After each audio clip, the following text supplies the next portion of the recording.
Hungary স্টেশনে একটা তলব ধরে সেটা কিভাবে কাস্টমারের লোকেশন পর্যন্ত পৌঁছানো যায়।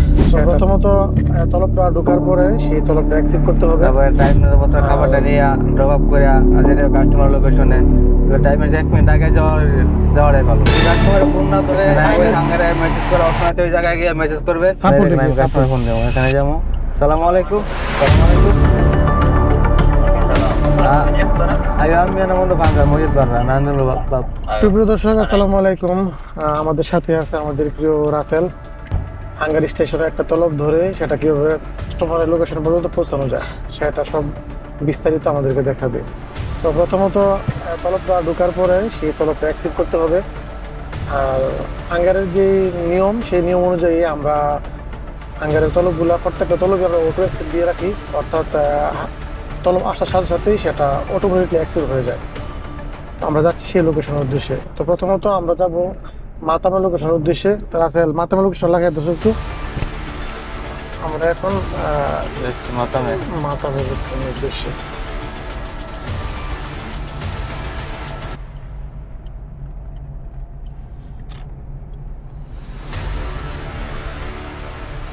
রাসেল, একটা তলব দেওয়ার ক্ষেত্রে কি কি জিনিস ফলো রাখতে হয়?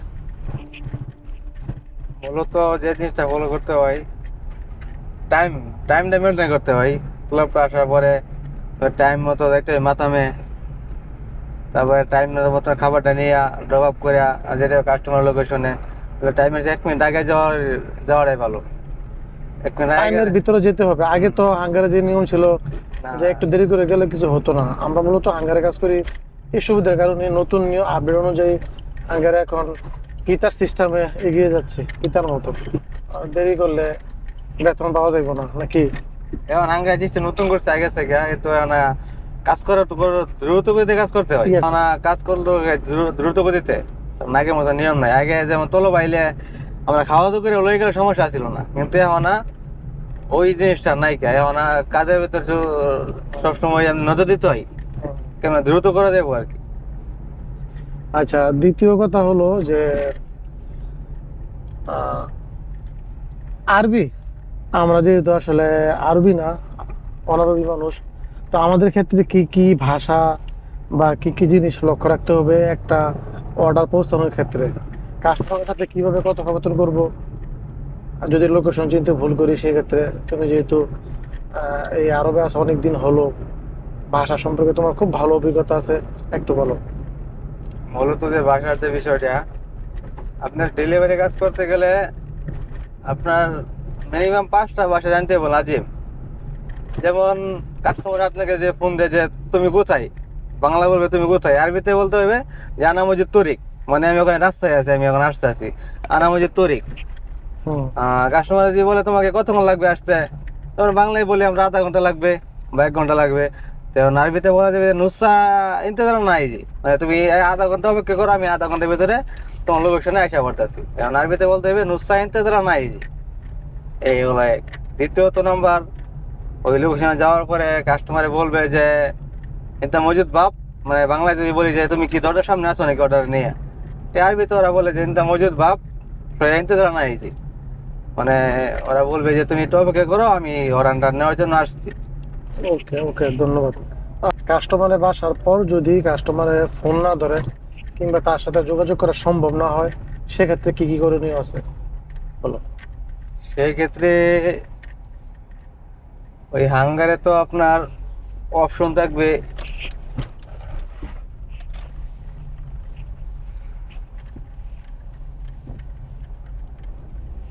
ওই হাঙ্গারে তো আপনার মেসেজ করার অপশন থাকবে। যদি কাস্টমারের ফোন না ধরে ওই হাঙ্গারে মেসেজ করার অপশন আছে, ওই জায়গায় গিয়ে মেসেজ করবেন। সাপোর্ট অপশনে আপনি মেসেজ করবেন। ওই মেসেজ করার পরে আপনাকে হাঙ্গার থেকে টাইম দিবে 15 মিনিট 20 মিনিট। তারপর যে কাস্টমার না আসে তখন হাঙ্গারি কাস্টমারকে ফোন দেবে। যখন কাস্টমারের ফোন না ধরবে তখন হাঙ্গারি আপনাকে বলবে অর্ডারটা ক্যান্সেল করে দেবে, অর্ডার ক্যান্সেল হয়েছে বর্তমানে। আচ্ছা, বর্তমান সময়ে পরিস্থিতি কিরকম, কেমন মনে হচ্ছে? বর্তমান সময়ে হাঙ্গার যে পজিশন সেটা কি আসলে খুব ভালো? একটা সময় আমরা দেখতাম যে এই ফুড ডেলিভারিতে কাজ করে মানুষ লক্ষ লক্ষ টাকা ইনকাম করতো। এখন কিন্তু আসলে আমরা যেহেতু কাজ করতেছি, আমরা বাস্তব চিত্র দেখতে পাচ্ছি। এখন কি মনে হচ্ছে যে এখন কি অন্য কাজগুলো সৌদি আরবে অন্য এই ফুড ডেলিভারি কাজের তুলনায় অন্য কাজগুলো চাহিদা বেশি, সুযোগ সুবিধা বেশি, নাকি না এটা এখনো কাজ করার মতো একটা পরিস্থিতি আছে? না, হাঙ্গারে আগের মতো সুযোগ সুবিধা নাই হাঙ্গারে ভাই। আগে যেমন ফুড ডেলিভারি সেক্টরে পুরোটাই, ফুড ডেলিভারি সেকশনে এখন আগের মতো সেকশন না, কারণ সাপ্লাই কোম্পানি বেড়ে গেছে। এই সেক্টর পুরোটাই সাপ্লাই। আসলে একটা কথা না বললি না, আমরা কিন্তু একটা জিনিস ভুল করি, সেটা হলো যে ফুড ডেলিভারি যারা কাজ করে, আমরা কিন্তু কয়েকটা কোম্পানির নাম আমরা শুনি, ইতা, হাঙ্গার, জাহেজ, টু ইউ, নিনজা, তারপরে নতুন বের হয়েছে লোকেট, একটা নতুন সফটওয়্যার হয়েছে না? নতুন লোকেট, তারপর দা চিপস, আরও অনেক সফটওয়্যার কিন্তু আছে। নতুন করে অ্যামাজন বের হয়েছে, অ্যামাজনটা তারা মূলত বিভিন্ন প্রোডাক্ট ডেলিভারি দেয়, এবং নুনের একটা ফুড ডেলিভারি একটা সেক্টর আছে। তো এগুলো একটা সময় খুব ভালো পরিমাণে চাহিদা ছিল, মানুষ, আরবের মানুষ কিন্তু ফুড ডেলিভারি তারা বাসায় কিন্তু ভাগ করে না, তারা রান্না বান্না খুব কম করে, তারা বেশিরভাগ সময় কিন্তু বাইরে থেকে অর্ডার দেওয়া, রেস্টুরেন্ট থেকে এনে ভিডিও খায়। করেন। ও এখন কি মাথা মাইছো? এখন আমরা মাতামা এসে পড়ছি, এই যে মাতামা লোকেশন, হুম। এই দেখেন এখানে মাতামা নাম শো করতেছে, মাতামা নাম কি আল বাইক, হ্যাঁ, হ্যাঁ। ওই জায়গায় মাতামা আল বাইক, এই যে আল বাইক, এই জায়গায় মাতামা শো করতে আল বাইক, ওই এলাকা আল বাইক। দেখুন এই মাতামা যাবো, তুমি মাথা মাইছো? এখানে মাতামা যাবো, গাড়ি পার্কিং করে মাতামা যাবো। গাড়ি পার্কিং এর বিষয়ে একটু বলো তুমি। বিষয় হলো গিয়ে গাড়ি পার্কিং এ সৌদি আরব গাড়ি পার্কিং এ খুব টাফ, খুব রিস্ক গাড়ি পার্কিং এ। যদি আপনি উল্লাপাল্লা পার্কিং করেন, যদি পুলিশ এসে দেখে যে আপনি উল্লাপাল্লা পার্কিং করছেন, তাহলে এসে আমরা 75 রিয়াল জরিমানা মারিয়ে দেবো। এবং কি যে অন্য একটা কাস্টমারের যে আপনার ছবি দিলে ভুল পার্কিং করছেন, অন্য কাস্টমারের ছবি দিলে দিয়ে দেয় পুলিশের কাছে, তো ওই ক্ষেত্রে আপনাকে জরিমানা দিয়ে দেবে। সুতরাং গাড়ি পার্কিংটা করতে হবে 100। আচ্ছা,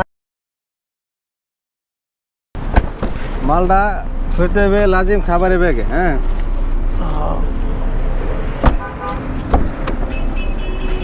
দেখাবো মালটা কেটে পিক আপ করে। ইয়া স্ক্যানার করতে দেওয়া আছে না? হ্যাঁ, স্ক্যানার করতে আছে? দেওয়া। আচ্ছা, তো সমস্যা নেই, যাও।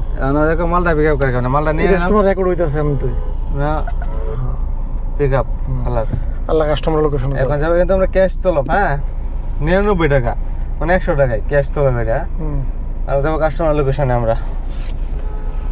তো সিট বিলটা আমি লাগিয়ে নিলাম।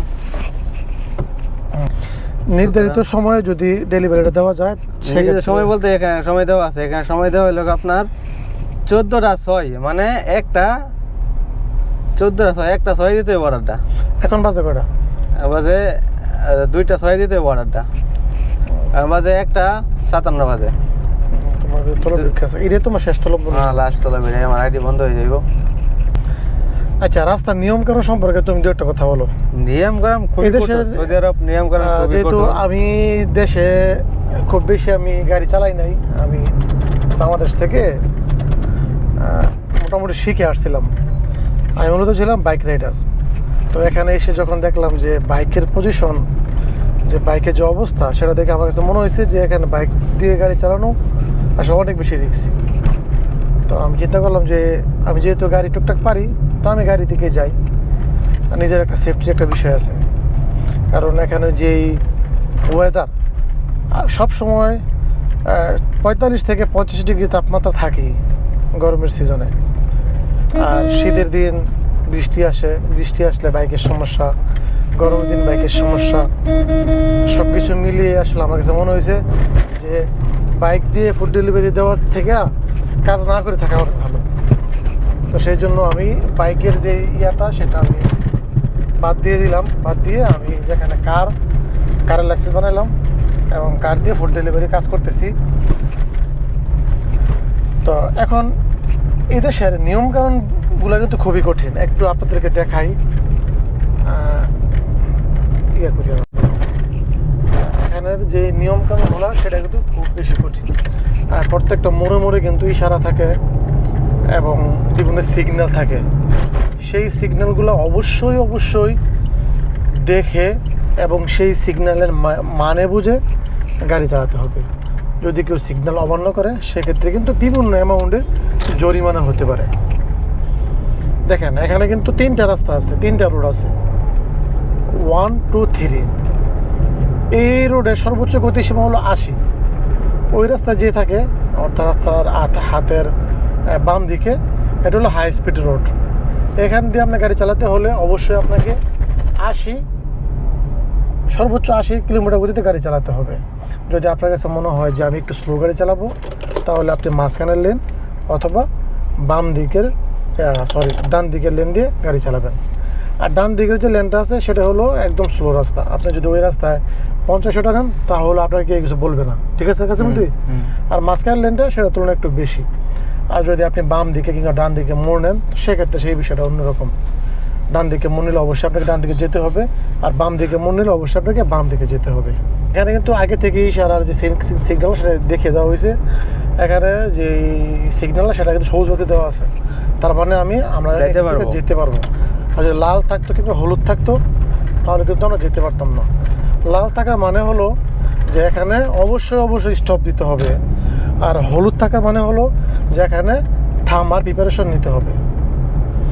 আচ্ছা রাসেল, যদি লাল বাতি জ্বলা থাকে সেক্ষেত্রে কত টাকা জরিমানা আসতে পারে যদি লাল বাতিকে ওভারটেক করে? এই সিগন্যালের যে ক্যামেরাটা, এটা লাল বাতির বিষয়টা হলো গিয়ে, যদি লাল বাতি আপনি ওভারটেক করেন তো যে ক্যামেরা মারলে 2250 টাকা লাজিম, 2250। মানে এটা আমি একটু রাসেলের সাথে অ্যাড করি যে এখানের যে জরিমানাটা সেটা হলো 3000 রিয়াল। 3000 রিয়াল কেউ যদি টাইমের ভিতরে দিয়ে দেয়, 1 মাসের ভিতরে দিয়ে দেয়, সেক্ষেত্রে 2250 টাকা, 25% ডিসকাউন্টে 2225 টাকা হয়। আর কেউ যদি টাইমের ভিতরে না দিতে পারে সেক্ষেত্রে কিন্তু 3000 টাকা হয়, 3000 টাকা দিতে হবে, ঠিক আছে, বাধ্যতামূলক। আর এটা যদি সঠিক টাইমে না দেয় সেটা কিন্তু আস্তে আস্তে বাড়ে নাকি? আস্তে আস্তে বাড়ে বলতে আপনার 3000 বেশি হইব না, 3000 থাকবো। মূলত আপনার ব্যাংক কার্ড সব বাজেয়াপ্ত হয়ে যাবো। আপনার যে ব্যাংক কার্ড, আপনার টাকা লেনদেন, এই যে একটা ক্যামেরা, এই যে স্পিড ক্যামেরা, আমরা অন্য বিষয়ে কথা বলবো। যে এখানে আপনারা দেখতে পাচ্ছেন কিন্তু সিগন্যাল দেওয়া আছে সর্বোচ্চ গতিসীমা 80। দেখেন এই রাস্তার গতিসীমা 80 কিলোমিটার গতিতে চালাতে হবে। যদি কেউ বেশি কিলোমিটার গতিতে চালায় সেক্ষেত্রে কিন্তু ক্যামেরা মারবে। ওই স্পিড ক্যামেরা যে মামলাটা, ওইটা আপনার 113 টাকা আসে, ঠিক আছে। 113 টাকা ডিসকাউন্ট, 25% ডিসকাউন্ট বাজে 113 টাকা আছে। আপনার 90 দিন মেয়াদ থাকে। ওই 90 দিনের ভিতরে যদি আপনি দেওয়া দেন 113 টাকা, আর যদি 90 দিনের ভিতরে পরে দেওয়া দেন তো ওই যাবে 150 টাকা। ওই 150 টাকা দিতে হবে আর কি। 113 টাকা আসে আর কি। তো এই রাস্তায় গতি মূলত 80। এই দেখেন 80 সিগন্যাল দেওয়া আছে, ওই যে ওই আরবি এবং ইংলিশ লেখা আছে। এদেশের প্রত্যেকটা মোড়ে কিন্তু সিগন্যাল দেওয়া আছে, সেই সিগন্যালগুলো মেনে কিন্তু গাড়ি চালাতে হবে। আর সচরাচর আমরা যারা কার ড্রাইভ করি আমরা জানি যে শহরে যে রাস্তাগুলো আছে সেই রাস্তাগুলো ম্যাক্সিমামই কিন্তু 80 কিলোমিটার গতিতে থাকে, মানে শহরের ভিতরের রাস্তা। আর শহরের বাইরের রাস্তা থাকে 120।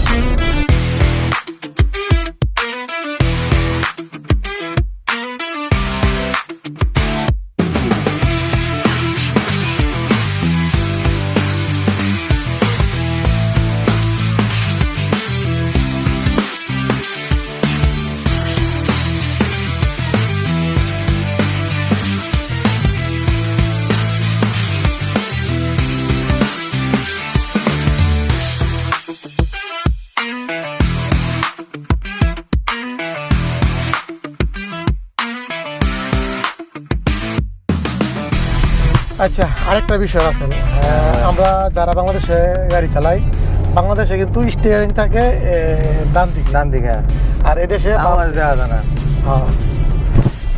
এদেশে থাকে বাম দিকে। তো সেক্ষেত্রে ডান বামে একটা ঝামেলা কি লাগে না? ঝামেলা বলতে বাংলাদেশ থেকে চালায় শিখাইলে এই জায়গায় হয়তো বা 2 থেকে 3 দিন তো ঘেরাফেরা লাগবে বাম দিকে, বাংলাদেশে ডাইনে, এইদিকে বামে, তো হয়তো একটু বিষয় হইবে। কিন্তু 2-1 দিন চালানোর পরে অভিজ্ঞতা হয়ে যাবে। কিন্তু বামের চেয়ে ডাইনের চেয়ে কিন্তু আমার কাছে বামই ভালো। তুমি এদেশে চালাতে, আমার কাছে বামই ভালো লাগতেছে। কিন্তু মূলত বাংলাদেশের ক্ষেত্রে ডাইনে ভালো, এই দেশের ক্ষেত্রে বামে ভালো না। এদেশের নিয়ম রুলস, এদেশের নিয়ম হলো এদেশে সবকিছু ডান দিক দিয়ে শুরু হয়।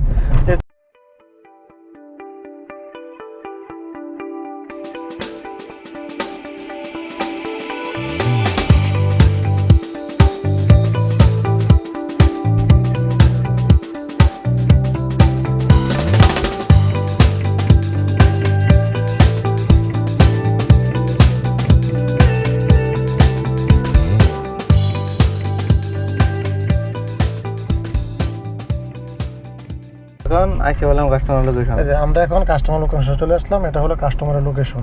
কাস্টমার ফোন দেবে হয়তো কোনো জায়গায় কাস্টমার বাসা আছে, তো জি, তুমি দাদা। ফোনটা লাগাই দাও। তখন যখন আমি গাড়ি রাস্তায় মাঝখানে থাকবো তখন ইন্ডিকেটার দিয়ে রাখবো, ইন্ডিকেটার ফোর ইন্ডিকেটার দেওয়া মানে হলো গিয়ে ইমার্জেন্সি। আর এই দেখেন আমি কাস্টমার ফোন দেবো, এখানে যাবো, যাওয়ার পরে এই দেখেন এখানে কাস্টমারের নাম্বার দেওয়া আছে, এই যে নাম্বার দেওয়া আছে, এটা তো ক্যাশ কল। হ্যাঁ, ক্যাশ চলাবে, কল সেখানে চাপ দেবেন, তারপরে কাস্টমারকে ফোন দেবেন। আরবিদা কি বলা লাগে একটু, এটা মানুষে এখানে আমি কথা বলবো কাস্টমারের সাথে। সালাম আলাইকুম। সালাম আলাইকুম। Waalaikumsalam. Ah, Masjid barang? ayo ammi ana mundu banggar mojid barra nandul bab. Ayo, anak. ওকে তাই বাপসু। ওকে ওকে। ওকে, সালাম আলাইকুম। আপনারা দেখতে পাচ্ছেন কত সহজে কিন্তু আমাদের রাসেল ভাই কাস্টমারকে ফোন দিল, ফোন দেওয়ার পরে কাস্টমার আসবে, তার সাথে কথোপকথন হলো। সে এই বিল্ডিং এর কোনো একটা ভিলার মধ্যে সে থাকে, সে এখন প্রথমত আসবে। আপনার আসার পরে ছবি তুলবেন আবার ও অবশ্যই ইয়ার এই অর্ডার একটা ছবি তুলতে হবে, এটা হলো প্রুফ হিসাবে। অনেক সময় কিন্তু এই প্রুফগুলো লাগে, আর লাজিম একটা ছবি লাগে এবং লোকেশনের ছবি লাগে। রাসেল কিন্তু সেই অর্ডারটা দিবে, এখন কাস্টমারকে অর্ডারটা দিবে। সে গাড়ি থেকে বের হয়ে গেল কাস্টমারকে অর্ডারটা দেওয়ার জন্য। দেখতেই পেলেন যে কত সহজে কিন্তু একটা অর্ডার সম্পন্ন করা যায়।